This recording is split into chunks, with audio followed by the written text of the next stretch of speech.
दोस्तों रिलायंस जियो और Vodafone idea आप खफा हो चुके हैं इंडियन रेलवे और गवर्नमेंट से। दरअसल उन्होंने कहा कि इंडियन रेलवे को एडिशनल 5 मेगाहर्ट्ज का स्पेक्ट्रम क्यों दिया। अब कई सारे लोगों को ये बात समझ नहीं आएगी। दरअसल क्या हुआ था, ऑक्शन हुआ था तो उसके अंदर 700 मेगाहर्ट्ज फ्रिक्वेंसी बैंड को डिस्ट्रीब्यूशन किया जाना था कि भैया इस फ्रिक्वेंसी का कौन कौन सा कितना पार्ट किसको चाहिए। तो उसका एक ऑक्शन हुआ था जिसके अंदर 5 मेगाहर्ट्ज का स्पेक्ट्रम इंडियन रेलवे को दिया गया था कि उनका जो कवच सिस्टम है, जो कि इनका ऑटोमेटिक ट्रेन प्रोटेक्शन सिस्टम है, उसमें यूज़ किया जाएगा।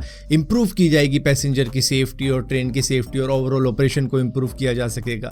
लेकिन फिर इंडियन गवर्नमेंट ने क्या किया, उन्होंने 5 मेगाहर्ट्ज का स्पेक्ट्रम और दे दिया इंडियन रेलवे को, तो उनके पास में टोटल 10 हो गया।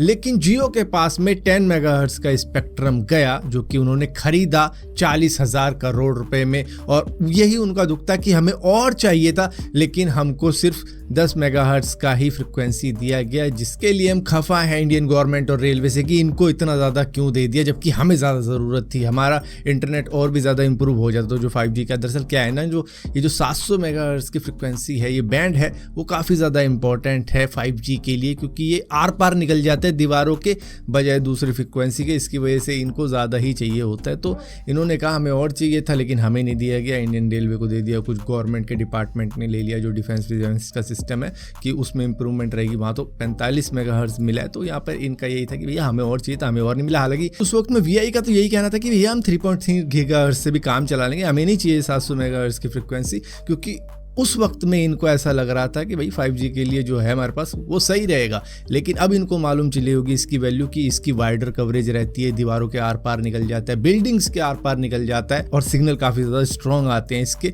लेकिन आपको लगता होगा ना कि कई बार आप बिल्डिंग के अंदर चले जाते हो तो 5G का सिग्नल नहीं आता। वो इसी वजह से आता है कि आपके पास में 700 मेगाहर्ट्ज का जो बैंड है वो नहीं है, इसी वजह से ये दिक्कतें हो रही हैं। तो यही रोना है इनका कि भैया हमें भी चाहिए था, हमें दिया नहीं और इंडियन रेलवे को दे दिया। दोस्तों आजकल स्मार्ट टीवी का ज़माना है, जिसके ऊपर आपको स्ट्रीमिंग प्लेटफॉर्म भी मिल जाते होंगे, यूट्यूब भी आप उसके ऊपर ही चला लेते हो। और आपको लगता होगा कि भाई कितनी अच्छी टेक्नोलॉजी आ चुकी है। पहले के ट्रेडिशनल टीवी कैसे होते थे, मतलब इंटरनेट उनमें लगा नहीं होता था। लेकिन अब शायद ये सुनने के बाद में आपको लगेगा कि पहले के टीवी कितने सेफ होते थे। दरअसल roku नाम की एक अमेरिकन कंपनी है जिसने अपने सभी कस्टमर्स को, जो कि स्मार्ट टीवी यूज़ कर रहे हैं इस ब्रांड का, उनको एक टर्म्स एंड कंडीशन भेज दी है, जिनको एक्सेप्ट करना ही पड़ेगा उनके कस्टमर्स को। वो डिनाई नहीं कर सकते हैं उससे, क्योंकि उसके ऊपर सिर्फ एग्री का बटन आ रहा है, कोई स्किप का बटन नहीं, नॉट एग्री का बटन नहीं।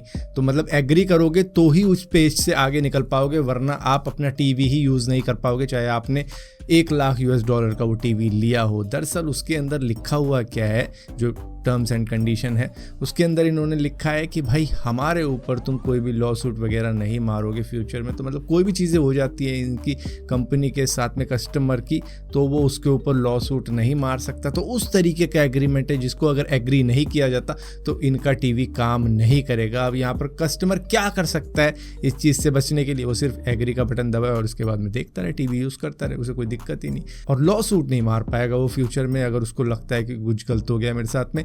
लेकिन यहाँ पर अगर कुछ कस्टमर्स को लगता है कि ना मुझे एग्री करना ही नहीं है, मैं बिल्कुल अड़ियल हूँ, तो उनको ईमेल लिखना पड़ेगा roku के पास में और इसी के साथ साथ अपना बिल भेजना पड़ेगा। उसके बाद में वो कंपनी सोचेगी कि आपका टीवी चालू करना है या नहीं करना है। मतलब आगे की डीलिंग वो आपस में बैठ के करेंगे, वैसे नहीं हो सकता है। दोस्तों इनकम टैक्स सभी को भरना चाहिए, लेकिन कुछ लोग होते हैं कि उनको लगता है कि क्या ज़रूरत है, छोड़ो ना, हम बचकर निकल जाएंगे। लेकिन दिल्ली की एक महिला को 6 महीने के लिए जेल में भेज दिया गया है, क्योंकि उसकी इनकम 1 साल की 2 करोड़ रुपए थी, लेकिन फिर भी उन्होंने RTR नहीं भरी थी, जिसकी वजह से उनको 6 महीने के लिए जेल में भेजा गया और 5,000 रुपये जुर्माना भी लगाया गया। और ऊपर से जो रिटर्न होगा उनका, जो भी उनको देना होगा इनकम टैक्स डिपार्टमेंट को, उसके ऊपर अब फाइन भी लगने वाला है। जो डिले का फाइन लगता है तो वो भी लगेगा। दोस्तों वड़ा पाव महाराष्ट्र के अंदर बहुत ज़्यादा फेमस है और एक बार मैंने खाया था, उसके बाद से दिल्ली के अंदर तो कहीं भी नहीं मिल रहा भाई उस तरीके का वड़ा पाव, जिस टेस्ट का वड़ा पाव वहाँ पर खाया था। लेकिन वड़ा पाव आपको पता है एक तरीके का सैंडविच ही होता है, जो कि शायद हम में से कई सारे लोगों को मालूम नहीं है। लेकिन दुनिया के one of the best sandwiches के अंदर अब वड़ा पाव का भी नाम आ चुका है। दरअसल टॉप 50 सैंडविचेस के अंदर वड़ा पाव की रैंकिंग 19वें नंबर नंबर पे आएगी? आप कहोगे 19वें नंबर पे। दरअसल मैं कहूँगा ये टॉप 3 के अंदर आया है, क्योंकि अगर आप यहाँ पर रेटिंग देखोगे ना, टॉप 50 के अंदर जो रेटिंग रही है आउट ऑफ 5, उसके अंदर 4.6 टॉप के सैंडविचेस को मिला है, और सेकंड टॉप के सैंडविचेस को मिला है 4.4, और थर्ड बेस्ट सैंडविच को मिला है 4.3। तो यहाँ पर 4.3 की रेटिंग के साथ में वड़ा पाव भी बन जाता है दुनिया का one of the best sandwich.